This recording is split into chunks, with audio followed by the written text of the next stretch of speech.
Welcome रोडी, बहुत स्वागत है आपका हमारे चैनल में। और इस वीडियो में जो है मैं आप सभी से बात करने वाला हूं कि अगर आप एसएससी सीएचएसएल की फॉर्म भर रहे हो और अगर आप जो है वो ईडब्ल्यूएस कैटेगरी से बिलोंग करते हो तो आप सभी को जो है वो ईडब्ल्यूएस सर्टिफिकेट प्रोड्यूस करना पड़ेगा और ईडब्ल्यूएस से जो आपको 10% रिजर्वेशन मिलता है। तो इस बारे में जो है वो पूरी डिटेल में मैं इस वीडियो में बात करूँगा।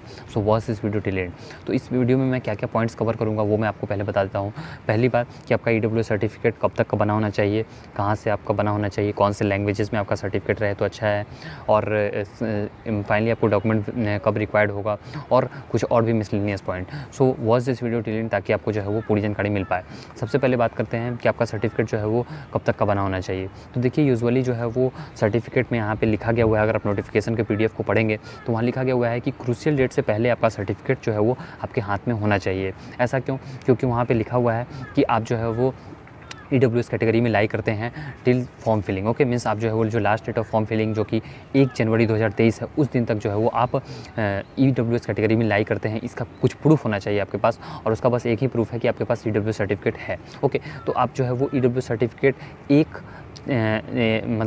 4 जनवरी 2023 से पहले आपके हाथ में सर्टिफिकेट हो तो अच्छा है। ओके, इसके बाद जो है वो बात करते हैं कि आप सर्टिफिकेट कहाँ से बनवा सकते हो। तो देखो, आप सर्टिफिकेट जो है वो आप ऑनलाइन अप्लाई कर सकते हो या फिर ऑफलाइन अप्लाई कर सकते हो। और लेकिन जो है वो जो भी जिस रैंक के ऑफिसर से आपको सर्टिफिकेट बनवाना है वो मिनिमम जो है वो आपको सीओ रैंक के ऑफिसर से सर्टिफिकेट बनवाना है। सीओ, आरओ या फिर आप तहसीलदार, नायब तहसीलदार, मालतादार, इन सभी रैंक के ऑफिसर जो कि एक सेम रैंक पे होते हैं उनसे जो है वो आपका सर्टिफिकेट इशू रहेगा तो आपको कोई भी प्रॉब्लम नहीं होगी। और ओके, अब एक बात और मैं आपको ऐड करना चाहूँगा कि इसमें जो है वो अगर आप फॉर्मेट को देखोगे तो उसमें फाइनेंशियल ईयर वो एक जो है ऊपर में वैलिड ईयर होती है और नीचे में फाइनेंशियल ईयर होती है। तो जो वैलिड ईयर वाला है उसमें आपका जो है वो अगर 2022 से 2023 लिखा हुआ है और नीचे जो फाइनेंशियल ईयर है उसमें अगर आपका 2021 से 2022 लिखा हुआ है तो आपको कोई भी चिंता करने की ज़रूरत नहीं है। आपका फॉर्मेट में जो है वो सही फिल किया गया हुआ है। ओके, साथ ही आपका जो है वो नेम, फादर्स नेम, एड्रेस, ये सभी चीज़ें जो है वो भी सही होनी चाहिए। ओके, और एक जो है वो आपको सेंट्रल लिस्ट वाला ही सर्टिफिकेट चाहिए होगा, स्टेट लिस्ट वाला सर्टिफिकेट नहीं चाहिए होगा। और इसमें जो है वो आप डिजिटली साइंड सर्टिफिकेट भी अलाउड होता है और मैनुअली भी सर्टिफिकेट अलाउड होता है। तो आप जो है वो डॉक्यूमेंट वेरिफिकेशन के समय कोई भी प्रोड्यूस करके अपना जो है वो मीन्स ईडब्ल्यूएस को वेरीफाई करा सकते हो। ओके, और ये बात जो है वो मैं आपसे पहले किया था कि कब जो है आपको सर्टिफिकेट रिक्वायर्ड होगा, तो at the time of document verification. ना तो आपको फॉर्म फिल करते समय ईडब्ल्यूएस देना है और ना ही आपको कोई भी एग्ज़ाम देते समय। ओके, फाइनली जब आप जो है वो टियर 1 टियर 2 क्लियर कर लोगे, ओके, और टियर 3 जब आपकी टाइपिंग स्किल टेस्ट, तो उसके बाद जो है वो आपको जो है वो देना पड़ेगा अपना ईडब्ल्यूएस सर्टिफिकेट। तो उससे पहले अगर आपका सर्टिफिकेट अगर अभी तक आपने नहीं बनवाया है तो आप कोशिश करो कि जितना जल्दी हो सके सर्टिफिकेट बनवा लो। ओके, हो सकता है कि आप ये वीडियो जो है वो last date of form filling के बाद देख रहे हो, तो उस केस में आपके पास जो है वो सर्टिफिकेट अगर नहीं है तो आप जितना जल्दी हो सके बनवा लो, नहीं तो बाद में आपको जो है वो प्रोविजनल में डाल दिया जाएगा।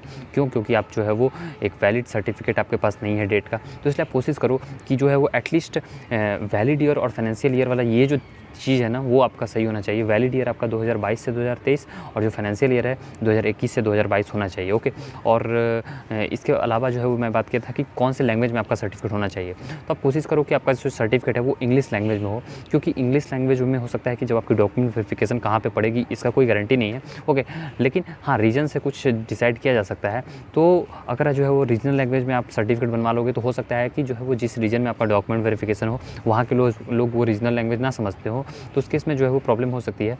लेकिन इंग्लिश जो है वो यूजुअली इंडिया में ऑफिसेज़ में काम इंग्लिश में चलता है तो आपको कोई भी इशू नहीं होगी। ओके, सो आप कोशिश करोगे इंग्लिश में सर्टिफिकेट अपना बनवाने का, और इन केस अगर इंग्लिश में नहीं बनती है तब जो है वो आप हिंदी में बनवा सकते हो। ओके, उसके बाद बात करते हैं कि आप जो है वो सर्टिफिकेट बनवाने के बाद जो है वो आपको कोई भी इशू नहीं होना चाहिए। तो इसके लिए जो है वो आप डिजिटली और मैनुअली का भी बात मैंने बता दिया। और इसके साथ जो है वो इनकम का एक बात मैं बता देता हूँ कि देखो, इसमें कुछ स्टूडेंट्स को डाउट होती है कि इनकम जो है वो फैमिली की 8 लाख पर एनम होती है, वो किसका होता है। तो उसमें जो है वो आपका, आपके माता पिता का और आपके उन्हीं भाई बहन का जिनका एज जो है वो 18 साल से कम है। अगर आपके कोई भी भाई बहन है जो कि 18 साल से ज़्यादा उनका एज है और अगर जो वो कमाते भी हैं तो उनका इनकम इसमें ऐड नहीं होगा। मीन्स सपोज़ कि आप जो है वो मीन्स 2 लाख पर मंथ कमा रहे हो, ओके, और आपके फादर 3 लाख कमा रहे हैं, तो टोटल, और आपके भाई जो है वो भी 4 लाख कमा रहे हैं। तो अगर आप ग्रॉस देखोगे तो 2 + 3 5 + 4 9 हो गया, लेकिन ये 9 लाख पर एनम आपका काउंट नहीं होगा, आपका 2 + 3 5 ही लाख का काउंट होगा। तो ये बस मैंने एग्जांपल दिया, अगर आपको नहीं समझ में आया हो तो आप इसे स्किप कर सकते हो। बस आप इतना समझो कि आपकी ग्रॉस फैमिली इनकम जो है वो 8 लाख से कम होनी चाहिए, जिसमें आपका फैमिली में आपके भाई बहन जिनका एज 18 से ज़्यादा है उनका ऐड नहीं होता है। ओके, अब आई होप कि मैक्सिमम पॉइंट्स जो भी हो सकते थे मैंने कवर किए हैं। एंड फिर भी अगर कोई क्वेरी होती है तो आप कमेंट बॉक्स में कमेंट कर देना। अगर आप एसएससी CHSL 2023 की प्रिपरेशन करना चाहते हो तो उसके लिए जो है वो आपके पास enough number of mock test या फिर जो है वो आपके पास लाइव कोचिंग ये सभी होना चाहिए।